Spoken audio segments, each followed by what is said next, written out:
ایک ایسے شخص کی کہانی جس نے بھری جوانی میں اپنی جان خطرے میں ڈال دی، صرف اس لیے کہ وطن عزیز پاکستان کو دشمنوں سے محفوظ رکھا جا سکے۔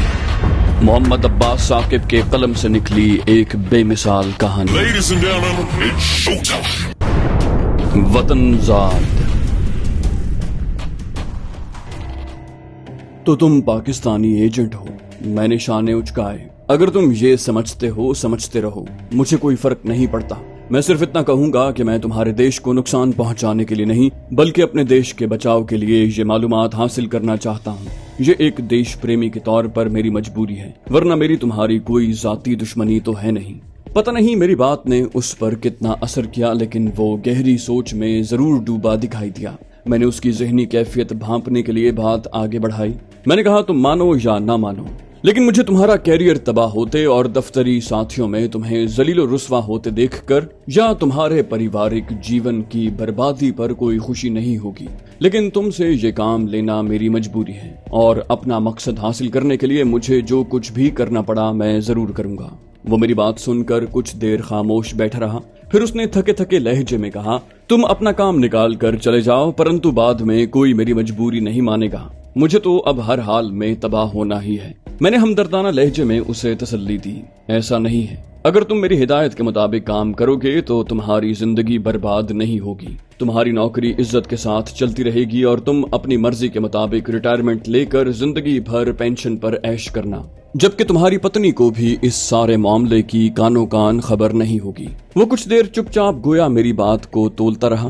میں نے اس کے ذہنی تناؤ میں مزید کمی کرنے کی ایک کوشش کے طور پر کہا، دیکھو مسٹر سچن، جہاں تک تمہارے اپنے دیش سے پریم کا سوال ہے، تم جانتے ہو کہ INS وکرانت اتنا شکتی شالی ہے کہ اسے تباہ کرنے کا خیال ہی بے وقوفی ہے۔ تم جو معلومات مجھے دو گے اس سے اس کی رکشا یا سرکشا پر کوئی آنچ نہیں آئے گی۔ میں قسم کھاتا ہوں کہ اپنا کام پورا ہوتے ہی میں تمام تصویروں اور ان کے نیگیٹوز کو تمہارے حوالے کر کے تمہاری زندگی سے ہمیشہ کے لیے نکل جاؤں گا۔ وہ ایک بار پھر سوچ میں گم ہو گیا، البتہ اس بار اس نے واپسی میں دیر نہیں لگائی۔ بولا، تم مجھ سے وکرانت کے بارے میں کیا کیا جانکاری چاہتے ہو؟ میں تمہیں صاف بتا دوں کہ میرے دفتر میں کسی بھی ڈاکیومنٹ کی کاپی بنانے کی گتی ودھی فوراً نظروں میں آ جائے گی۔ میں نے اسے راستے پر آتے دیکھ کر دل میں ابھرنے والا خوشی کا طوفان دباتے ہوئے ہمدردانہ لہجے میں کہا، مجھے تمہاری مشکل کا اندازہ ہے، لیکن فکر نہ کرو، میں تمہیں ایسا طریقہ سمجھاؤں گا کہ میرا کام بھی ہو جائے گا اور کسی کو تمہاری کارروائی کی کانوں کان خبر بھی نہیں ہوگی۔ اس نے یقین سے آری نظروں سے میری طرف دیکھا۔ میں نے پوچھا، یہ بتاؤ، وکرانت سے متعلق ریکارڈ کی تمام فائلیں تمہاری پہنچ میں تو رہتی ہیں نا؟ اس نے ہاں میں گردن ہلائی۔ اگر وہ انکار کرتا تو اس کا جھوٹ فوراً پکڑا جاتا، کیونکہ یہ بات پہلے ہی میرے علم میں تھی۔ میں نے اطمینان کے احساس کے ساتھ کہا، اور تم باقاعدگی سے سگریٹ بھی پیتے ہو اور کم از کم ایک پیکٹ ہر وقت تمہارے پاس رہتا ہے۔ اس نے میری اس بات سے بھی اتفاق کیا۔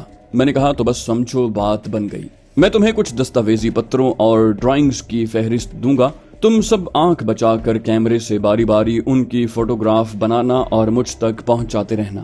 میری بات سن کر وہ بری طرح چونکا اور پھر تقریباً چیخ کر کہا، لگتا ہے تمہارا بھیجا پھر گیا ہے۔ ہمارے کاریالے میں کیمرے جیسی کوئی چیز ساتھ لے جانے کی پرمیشن نہیں ہے، اور اگر کسی طرح چھپا کر لے بھی جاؤں تو پہلی فوٹو کھینچتے ہی مجھے گدی سے پکڑ لیں گے لوگ۔ میں نے مسکراتے ہوئے کہا، تمہارے دفتر میں کیمرہ ساتھ لے جانا بین ہے نا؟ سگریٹ کا پیکٹ لے جانے کی تو انومتی ہے۔ اس کے ہاں میں گردن ہلانے پر میں نے جیب سے کیمرے والا سگریٹ کیس نکال کر اس کے سامنے رکھتے ہوئے کہا، تم اسے ساتھ لے کر جاؤ۔ اس کے بعد جتنی چاہے تصویریں کھینچو، کسی کو پتہ نہیں چلے گا، کیونکہ وہ کیمرہ اسی سگریٹ کیس میں چھپا ہوا ہے جس سے میں نے تمہاری یہ ساری تصویریں کھینچی ہیں۔ وہ خاصی دیر تک حیرت اور بے یقینی کے عالم میں سگریٹ کیس کو الٹ پلٹ کر دیکھتا رہا۔ اس کی حیرانی دور کرنے کے لیے میں نے کیمرے کے پوشیدہ لینس کی نشاندہی کی اور اس کے استعمال کا طریقہ اور لازمی احتیاطیں بتائیں۔ وہ خاصی دلچسپی کا مظاہرہ کر رہا تھا۔ میں نے اسے ذہنی طور پر آمادہ پا کر کہا، میں یقین دلاتا ہوں کہ تمہارا یہ راز بعد میں بھی کبھی نہیں کھلے گا، لیکن تم جتنی جلدی یہ کام پورا کرو گے یہ تمہارے اور میرے حق میں بہتر ہوگا۔ ویسے بھی میں جانتا ہوں کہ تمہارے سسر مہاراج کا انتم سمے زیادہ دور نہیں ہے۔ اگر اس کے دیہانت سے پہلے زیادہ سے زیادہ کام نمٹا لو تو ہم دونوں کے لیے بہتر ہوگا۔ اس نے اس بات میں گردن ہلائی، بولا، تم مجھے وہ لسٹ دکھاؤ۔